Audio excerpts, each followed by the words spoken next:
ದೃಶ್ಯ ನಂದಿಕೇಶ್ವರನ ದೇವಾಲಯ. ಅರ್ಚಕರು ಶಿವಲಿಂಗಕ್ಕೆ ಅಭಿಷೇಕ ಮಾಡಿ ಕುಳಿತಿರುವಾಗ ಬಹಳ ವರ್ಷಗಳಿಂದಲೂ ಮಕ್ಕಳಿಲ್ಲದೆ ಪರಿತಪಿಸುತ್ತಾ ದುಃಖದಿಂದ ಮಾದ್ರಸ ಮತ್ತು ಮಾತನಾಂಬಿಕೆಯು ನಂದಿಕೇಶ್ವರನನ್ನು ಬೇಡಲು ಬರುತ್ತಿರುವುದು.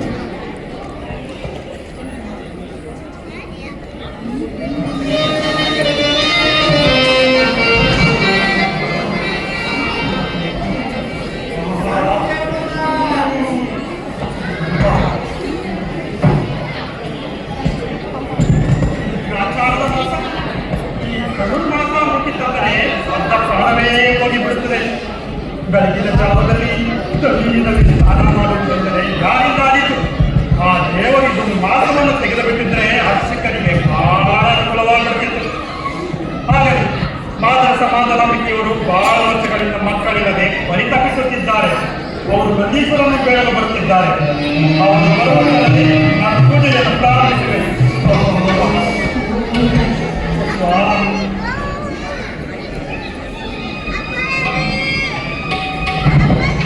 ಓಂ ನಮಃ ಶಿವಾಯ, ಓಂ ಆದಿತ್ಯೇಶ್ವರಾಯ ನಮಃ, ಓಂ ನೀಲಕಂಠಾಯ ನಮಃ, ಓಂ ಮೃತ್ಯುಂಜಯಾಯ ನಮಃ. ನಂದಿಕೇಶ್ವರ, ನಿನ್ನ ತಂದೆಯಾದ ಶಿಲಾಕ ಮಹರ್ಷಿಯು ಮುದ್ರಾಪೇಕ್ಷೆಯಿಂದ ಪರಶಿವನನ್ನು ಕುರಿತು ಉಗ್ರವಾದ ತಪಸ್ಸನ್ನಾಚರಿಸಿ ನಿನ್ನನ್ನು ಪಡೆದರು.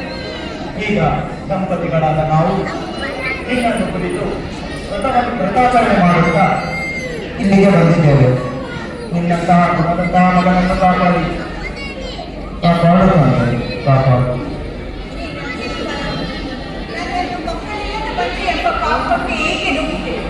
ಈ ಲೋಕದಲ್ಲಿ ಜನ್ಮಿಸಿದ ಮೇಲೆ ಸುಪುತ್ರನನ್ನು ಪಡೆಯಬೇಕೆಂದು ಸಕಲ ಶಾಸ್ತ್ರಗಳು ಸಾರುತ್ತವೆ. ಮಕ್ಕಳು ಭೂಮಿಯಾಗಲಿ ಸುರುದ್ರೂಪಿಯಾಗಲಿ ಪಡೆಯದಿದ್ದ ಮೇಲೆ ಗತಿಯೇ ಇಲ್ಲವಲ್ಲ. ಅಪುತ್ರಸ್ಯ ಗತಿರ್ನಾಸ್ತಿ ಎಂಬಂತೆ ಆ ರವಿಯಿಲ್ಲದ ಆಕಾಶವನ್ನು, ಜಲವಿಲ್ಲದ ಶರದಿಯನ್ನು, ವಿದ್ಯಾವಂತರಿಲ್ಲದ ಆಸ್ಥಾನವನ್ನು, ಕಣ್ಮಣವಿಲ್ಲದ ಪುಷ್ಪವನ್ನು ಯಾರೇ ಗೌರವಿಸಿರುವುದು. ಹೀಗಿರುವಾಗ ಕೃಪೆ ಮಾಡಿ ನನಗೆ ಪುತ್ರ ಸಂತಾನವನ್ನು ಕಟ್ಟಿಸಿ ಕಾಪಾಡು ತಂದೆ, ಕಾಪಾಡು.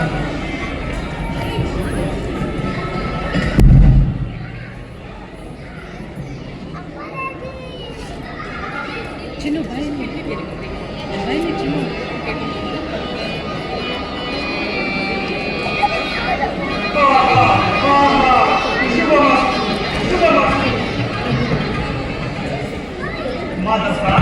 ಮಾದನಾಂಬಿಕೆಯವರೇ, ಎಚ್ಚರವಾಗಿ ನಂದೀಶ್ವರನ ಬಲದಿಂದ ಪ್ರಸಾದವಾಗಿದೆ. ಸುಪುತ್ರ ಸಂತಾನ ಪ್ರಾಪ್ತಿರಸ್ತು, ಶುಭಮಸ್ತು.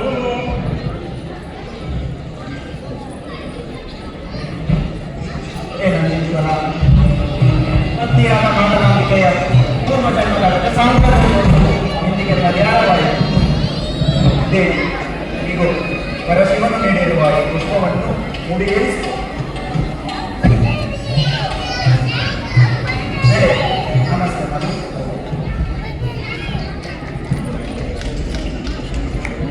ಹೀಗೆ ನಿಮ್ಮ ಮುಂದೆ ಇರುವ ಎರಡನೇ ದೃಶ್ಯ ಅರಮನೆಯಿತು. ಮಾತನಾಂಬಿಕೆಯು ತಮ್ಮ ಮನಸ್ಸಿನ ಸಂಕಟವನ್ನು ಕಂಡು ಶಿವ ಧ್ಯಾನ ಮಾಡುತ್ತಾ ಮಲಗುವುದು. ಆಗ ಅವರ ಕನಸಿನಲ್ಲಿ ಶಿವ ಪಾರ್ವತಿಯರು ಬಂದು ಒಂದು ಕಣ್ಣುಗಳನ್ನು ಪ್ರಸಾದಿಸಿ ಆಶೀರ್ವದಿಸುವ ದೃಶ್ಯ.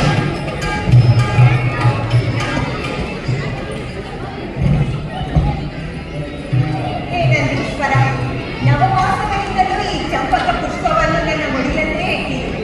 ಆದರೂ ನನಗೆ ಗರ್ಭಗಿರಿಯೇ ಕಾಣಿಸುತ್ತಿಲ್ಲ.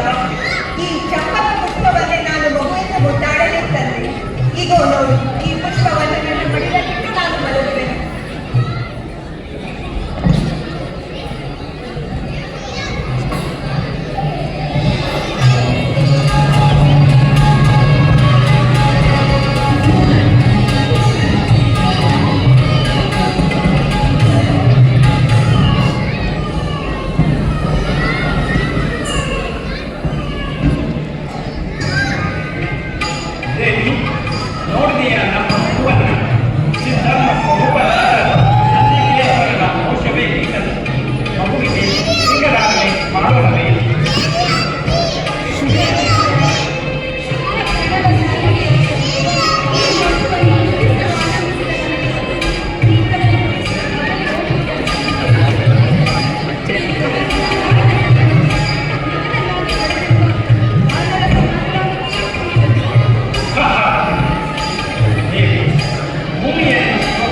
ಮಗುವನ್ನು ಕೊಡು.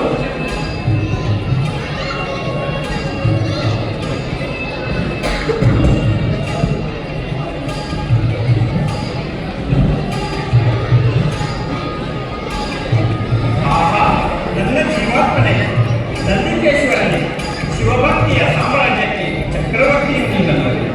ನನ್ನ ಪ್ರೇಮದ ಬಂಧುವೇ, ಇಷ್ಟಾರ್ಥ ಕಲಿಸುತ್ತೇನೆ.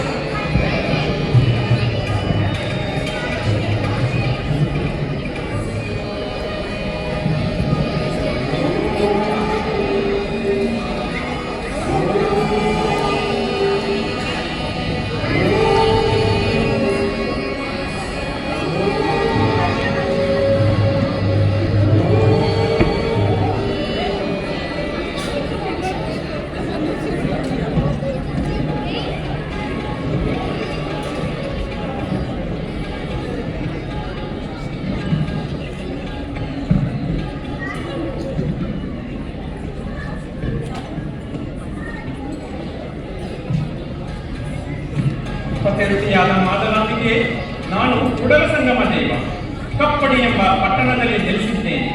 ಈ ಮಗುವು ನನ್ನನ್ನು ಲೋಕದ ಉದ್ಧಾರಕ್ಕಾಗಿಯೇ ನಿನ್ನ ಭಕ್ತಿಗೆ ಮೆಚ್ಚಿ ನಿನ್ನ ಮಗನಾಗಿ ಬಂದಿದ್ದಾನೆ. ಈತನನ್ನು ನೀನು ಅಂತರಂಗದಲ್ಲಿ ಮಗನೆಂದು ಭಾವಿಸಬೇಡ.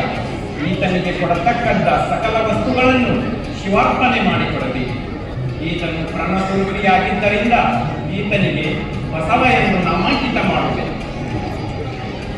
ಬಸವ ಬಸವ ಬಸವ ಬಸವ ಬಸವ ಶಿವೋಂ.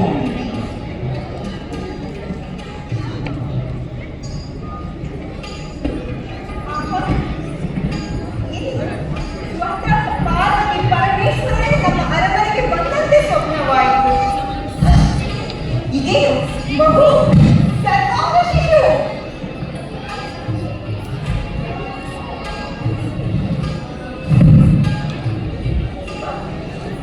ಧನ್ಯರಾದೆ ನಾನು, ಧನ್ಯರಾದೆ.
ಸ್ವಾಮಿ, ಸ್ವಾಮಿ, ಪ್ರಾಣೇಶ್ವರ, ಪ್ರಾಣೇಶ್ವರ, ದೇವಿ, ಏನಾಯ್ತು? ಯಾಕೆ ಗಾಬರಿಗೊಂಡಿರು?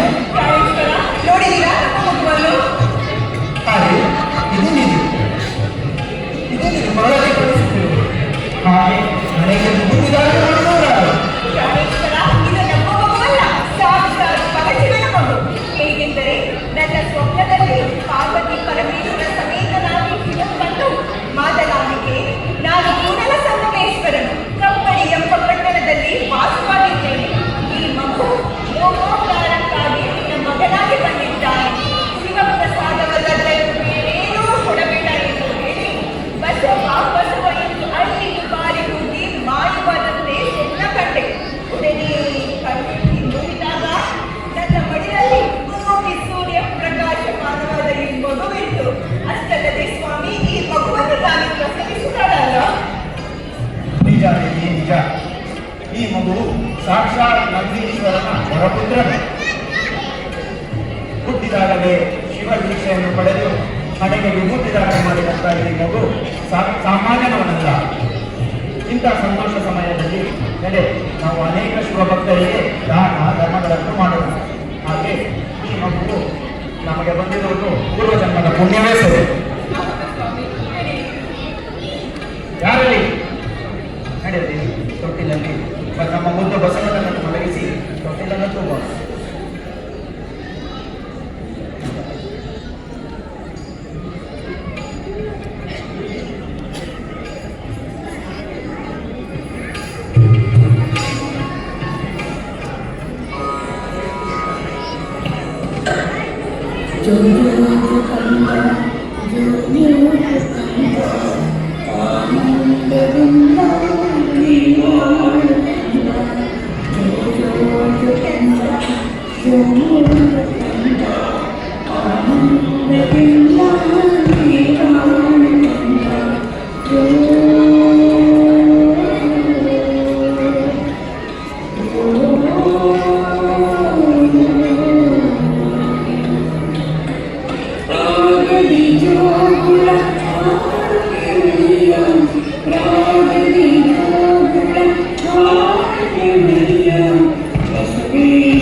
ಜಗದ ಉದ್ಧಾರಕರ್ತ ಬಸವೇಶ್ವರನ ಜನನವಾಗಿ 7 ವರ್ಷಗಳೇ ಕಳೆದು ಹೋದವು.